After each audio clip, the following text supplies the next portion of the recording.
Està en joc la democràcia europea.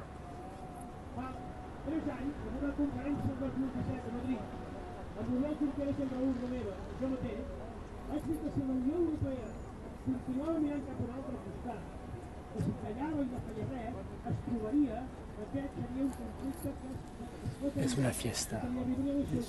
Hoy es una fiesta. Sí, ¿Ah? sí. Y vive la TV3. al lloc de la sobirania europea.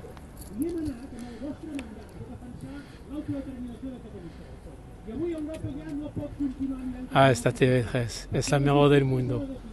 Perquè el president del Parlament Europeu no ha hagut de parlar, La TV3. perquè la Comissió Europea també ha hagut de pronunciar-se al respecte. I per tant, Yo conozco muy bien la TV3. Sí, he visto, he visitado los locales, los bureaux. Todo. Sí, en Barcelona, sí.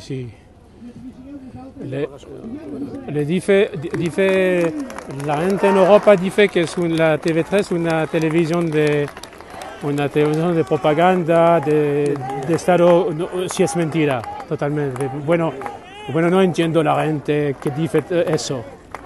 Dice que es la televisión del supremacismo, del separatismo catalán. Sin mirarla. Ah, fíjate.